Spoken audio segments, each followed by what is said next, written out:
Пані та панове, Ladies and gentlemen, we're on day 72 of the Russian invasion and year 9 of Russia's war against Ukraine. My name is Andriy Shevchenko. On behalf of the Mediacentru Ukraine, I welcome all the journalists telling the world about our battle for freedom. With us is Sergii Marchenko, Minister of Finance of Ukraine. Pane Sergiu, hello. Hello, Andriy. Could you tell us how is the Minister of Finances of a country at war? How do you balance our state budget? Of course, a minister of finances in a war in a country at war is not a simple job. It's a post that is very full of responsibility. Everybody has to do their work in the area that they might be most useful in. We do our job. We try to provide the necessary resources for the payment of social pensions, social payments, and most importantly to ensure the payments to the military, to those who are fighting. That is our main goal. And we, in spite of the wartime conditions of this now third month of the war, we're doing our best to continue calmly doing our work. To what extent, how well do you manage to balance the budget right now? We're not actually balancing the budget now for the simple reason that our revenues are unfortunately only covering 54% of our expenditures, without considering the expenditures for military needs. So the main balancing is happening thanks to international aid, international loans, and this is exactly what we're spending 90% of our time on right now. And to what extent do we manage to convince the world that we need financial help, that we need to be supported financially? The world has been convinced.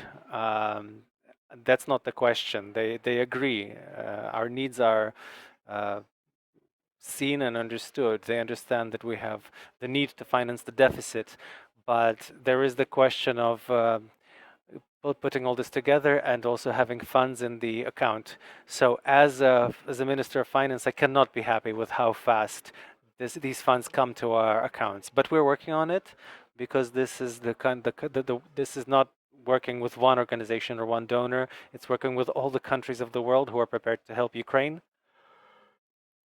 in order to speed up the influx of this aid into the Ukrainian budget. Am I correct in understanding that there are political decisions, but they have not yet been converted into money in accounts? They have partly been converted into funds on accounts. We're now talking about $11 billion, and we have received about $5 billion into the Ukrainian budget right now. We're expecting in the nearest future other sums, and we're hoping for continued support from our main main partners, who are our key partners today, our key allies, and our helpers. The key partners for us are the United States, Canada, the UK, the Great Britain, and the EU, the European Union, in general, as an institution. Can we talk about war bonds? They were conceived as an instrument of attracting funds here in Ukraine. To what extent, how well is this financial instrument working? We're working on it. Again, the Minister of Finance cannot be happy, cannot be satisfied. We've attracted about 56 billion in hryvnia, about $144 million.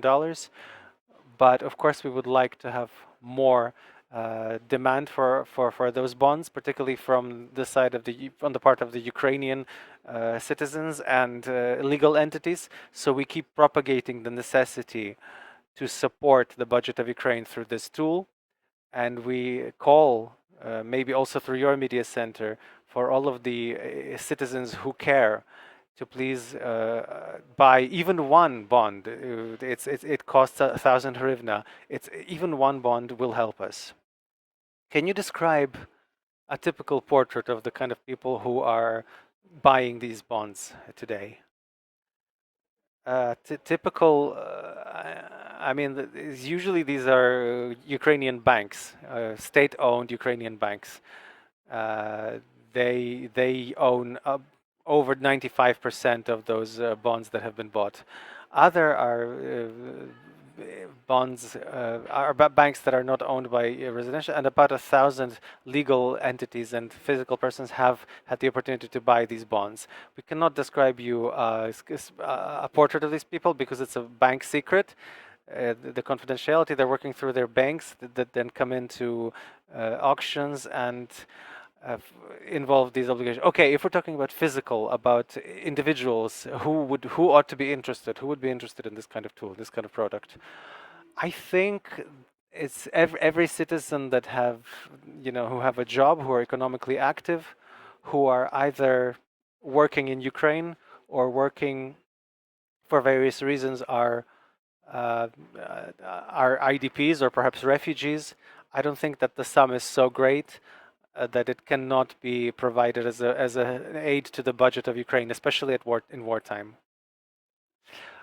How do you assess? What do you think are the possibilities of attracting funds through the sale of Russian assets? That is a question that we're currently working on. The Office of the President is working. We have a sanction group that also includes representatives of the finance ministry. A key goal right now is to freeze assets of the Russian Federation, to arrest them, and then to direct them to the benefit of the state of Ukraine in order for recovery and other goals. Canada and the United States have been the most active in this regard. We're waiting for other countries to get as avidly involved with frozen assets. There is no other way because I think in any case, sooner or later, this question will be resolved in a way that will later help Ukraine later use these assets towards recovery. I have a final question about the Russian economy. As a minister of finance, as a financier, as a professional, as an expert, and based on what you see, what can you say about the conditions of the Russian economy? How hard, how much of a blow has it taken, and how much resilience does it still have? Okay, just to be clear, it's those sanctions that we've had introduced are not enough. Moreover, there's a high price, the high price for oil and gas and other products that are typical for the Russian export, create conditions where the aggressor has a profit in the budget. They're very comfortable. Decisions have been made that have helped them limit the running of currency within the country. There's currency control.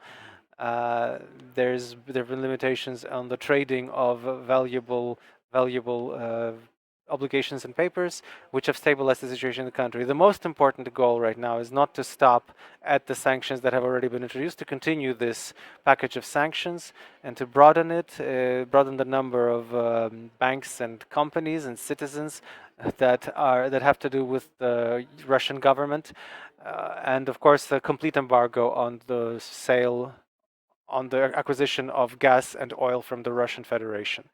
This is something that we need to work on, and this is something that the Ukrainian government is working on at every turn. This will help remove the opportunity to finance the war. So this is a key objective in the sanction package, in the package of sanctions that we need to work on. Sergii Marchenko, Finance Minister of Ukraine, thank you for your time. Thank you. This concludes the current briefing. Please follow our announcements.